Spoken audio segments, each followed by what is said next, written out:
শাশ্বত ভারত কথার মধ্যে দিয়ে চালিত সকলকে স্বাগত। মনের কথা এই সময় বিষয় আমি জনগণের উদ্দেশ্যে এবং দেশবাসীর উদ্দেশ্যে জানাচ্ছি। আমাদের দেশের বর্তমান প্রধানমন্ত্রী নরেন্দ্র মোদীজি, আমাদের পশ্চিমবঙ্গ রাজ্যের মাননীয় শুভেন্দু অধিকারীকে আমার আবেদন যে সমস্ত রকম সরকারি অনুদান বন্ধ করুন।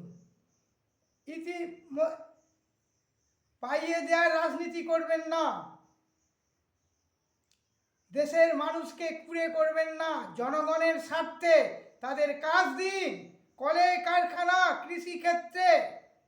আর যুব সমাজ, যুব ভাই ও বোনেদের বলি, আমার 75 বছর বয়স আমার, তারা যতই উচ্চশিক্ষিত হোক না কেন, ইউনিভার্সিটি যতই তার ডিগ্রি বা বিশ্ববিদ্যালয়ে যত উপাধি থাক না কেন, আমি মনে করব আজকের যে অবস্থা কৃষিক্ষেত্রে এবং কলকারখানার শিল্প প্রতিষ্ঠানে তারা শারীরিক পরিশ্রম করুক, তবেই তারা শিক্ষিত।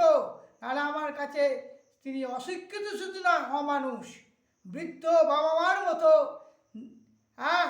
দাদুদের মতো তারা কলকারখানায় পরিশ্রম করবে। আজকে তো দেখছি ছেলেরা তাদের ভাত দেয় না, অন্ন দেয়, ঘর থেকে তাদের তার দিয়ে দেওয়া হয়।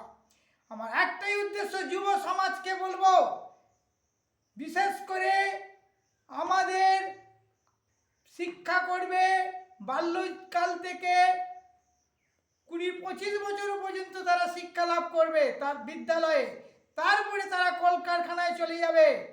উৎপাদন ভিত্তিক কৃষিক্ষেত্রে শ্রমিক হতে হবে, ধান গম যব শস্য দানা সমস্ত উৎপাদন করতে হবে, আর কলকারখানার উৎপাদন করতে হবে, তবেই তারা মানুষ। যতই সে, আমি আমার 75 বছর এখনো কোদাল চালাই, মাটি কাটি, এসে দেখে যেতে পারে আমার এই আশ্রমে। আমি বলছি, পরিব্রাজক সত্য স্বরূপানন্দ, আমতা, হাওড়া শ্রীরামকৃষ্ণ সারদা আশ্রম থেকে, কাষ্টসাংরা থেকে বলছি, যদি মনুষ্যত্ববোধ থাকে, মানুষ বলে যদি মনে করো, আমি বলবো তারা কৃষিক্ষেত্রে কাজ করো। অফিস চলবে কি করে, স্কুল চলবে কি করে? হ্যাঁ চলবে।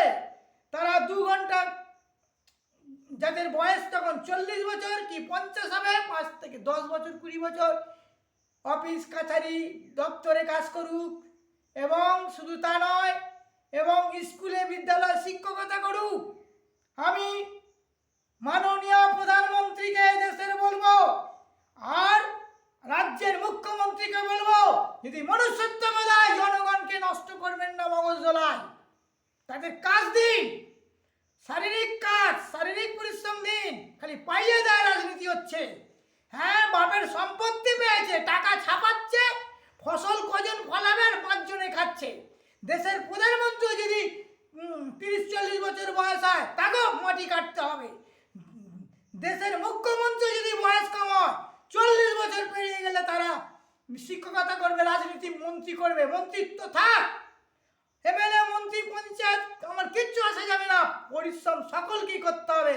তোমাদের দেখেই তো জনগণ কাজ করবে। আমাদের দেশের প্রধানমন্ত্রী মাটি কাটছে, আমাদের দেশের মুখ্যমন্ত্রী মাটি কাটছে, কলকাতার লোহা চাগাচ্ছে বয়স অনুপাতে। 40 বছর পেরিয়ে গেলে তার রাজনীতিতে দৌড়াদৌড়ি করুক, হেলিকপ্টারে চাপুক, বিদেশ ভ্রমণ হচ্ছে, আমাদের দেশের মানুষের পাশে এসে দাঁড়াতে পারছে না। ছি ছি, লজ্জা করে নেই ভারতবর্ষের আদর্শ। আধ্যাত্মিকবাদী হতে হবে, কর্মই হচ্ছে ধর্ম। খাবো কি আমরা? নিজে খাচ্ছ না, লোহা চিবাবে কারখানাতে, না কাগজ চিবাবে টাকা? মোদি যদি কাগজ চিবিয়ে থাকে, নোট, আর যদি শুভেন্দু অধিকারী, তাহলে আমার কিছু বলার নেই। ফসল খায় না, ফলমূল শাক সবজি, হ্যাঁ, জীব হত্যা বন্ধ করতে হবে।